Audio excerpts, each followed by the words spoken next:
This podcast is made possible by you, the supporters of WPLN and WNXP Nashville Public Radio.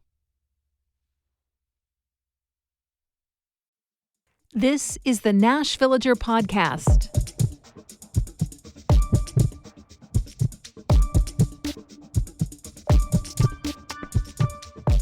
It's January 24th, 2025. On this day in 1989, the state of Florida executed a notorious serial killer. Ted Bundy confessed to nearly 30 brutal murders of women. Some believe he may have killed scores more. And as he died on the electric chair, the entire nation was following that final development in his case. Because somehow Bundy had become a twisted sort of celebrity. He was handsome, with an arresting smile. And that seems to have made it easy to repackage his story as a kind of almost titillating true crime. In actuality, his methods were ugly and brutal. But somehow, in the retelling, some folks managed to almost romanticize Bundy. And people are still inexplicably drawn in by his story. Just to get a snapshot of the ongoing interest, Goodreads right now lists 99 books about Ted Bundy.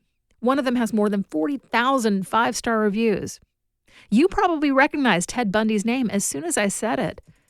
But can you name any of his victims? I'm Nina Cardona, and this is your daily digest of what's happening around Middle Tennessee from Nashville Public Radio, WPLN News.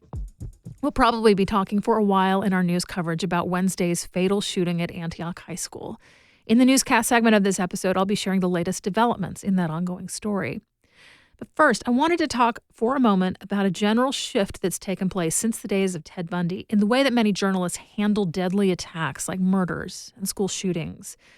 We've certainly changed our approach in the WPLN newsroom because we're trying to learn a lesson from the way that cults of personality grew up around people like Bundy or the Columbine shooters or any number of other high-profile assailants. All too often, there are folks who either glamorize them or treat them as icons. Too many are somehow inspired to seek the same kind of notoriety or to make the same kind of deadly impact. It is very important to find out just what happened, and as much as we can figure out anyway, why it happened. It's vital to learn what we can about how to prevent future tragedies like this one, or at least try to head them off. But when it comes to the individual who matters the most, the one whose name we should repeat and know and remember, well, that is the victim. And so, in our coverage, you can expect to hear the name of Josselin Corea Escalante. She's the 16-year-old who was shot in her school cafeteria and then died of those wounds at the hospital. We will continue to report on what is uncovered about her 17-year-old classmate who opened fire and then shot and killed himself, but you won't hear his name as often. He'll likely be described in a way that might be more clinical, cautious, and somewhat arm's length. We'll place a priority on telling you how the investigation is handled, how the community is responding, how this affects policy developments and next steps. Basically, in coverage of any event, there are judgment calls that journalists must make about what must be shared and what is best left to the side. And in the case of people who take other people's lives in ways that grab so much attention, we've learned the hard way that centering our attention too tightly on the person who pulled the trigger brings a real danger of inadvertently fueling a fixation that's more salacious than productive. That focus on the assailant threatens to erase the community's memory of the victim and overshadows the true human cost of the tragedy. In just a few minutes, Wednesday's shooting isn't the first instance of violence to shake Antioch. What steps can be taken now? That's coming up after the newscast.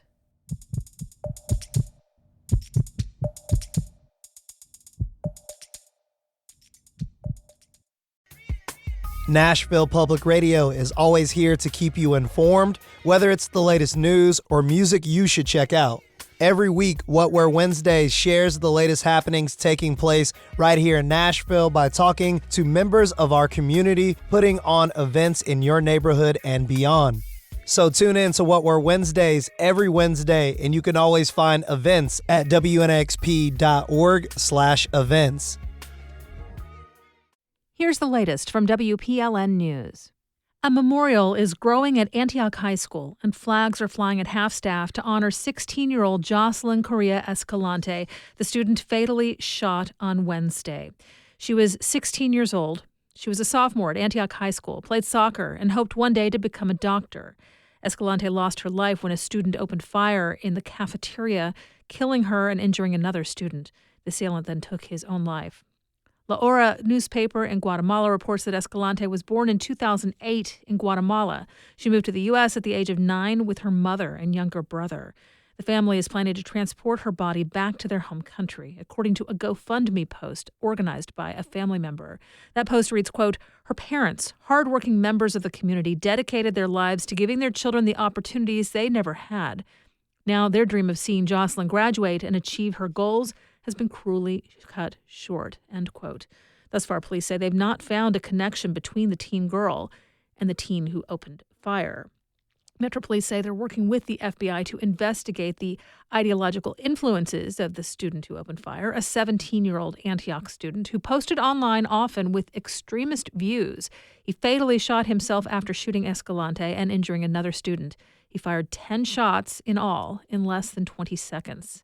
MNPD is gathering more information about the gun used in the shooting. According to police, the gun was purchased by someone in Arizona in 2022 and had not been reported stolen. Police say there were no guns or gun parts found in a search of the teen's home.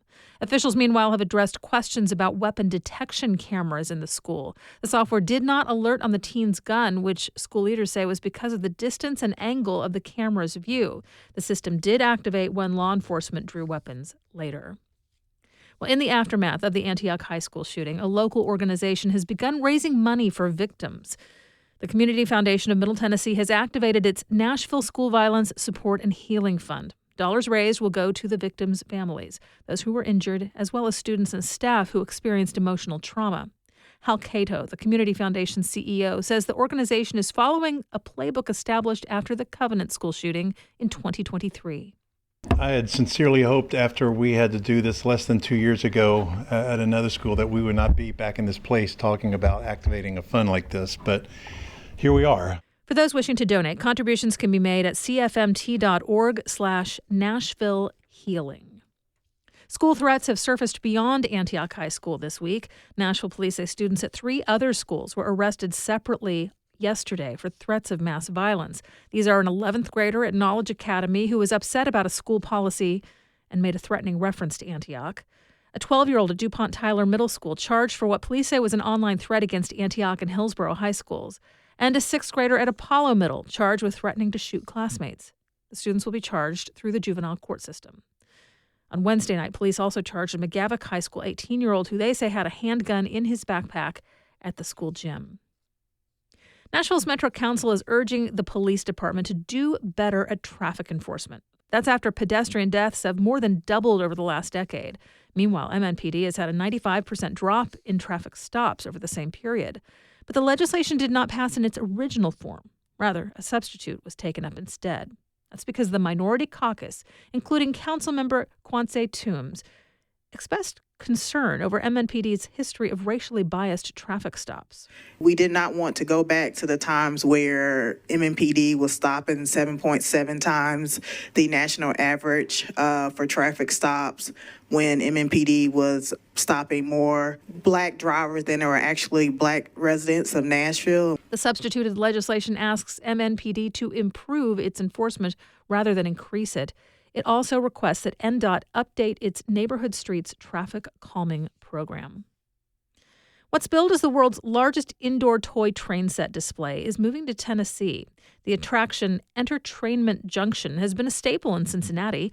It was recently closed and sold, and new ownership plans to move it to Chattanooga. The Knoxville News Sentinel reports it will be part of a new transportation museum, tentatively named the Motion Museum, and that it could be open by year's end. You'll find more news anytime at WPLN.org.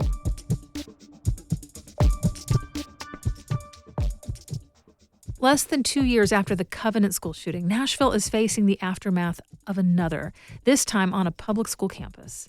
The attack at Antioch High School on Wednesday killed 2 students, including the assailant, and injured another, and it took place in a neighborhood that has faced this kind of tragedy before.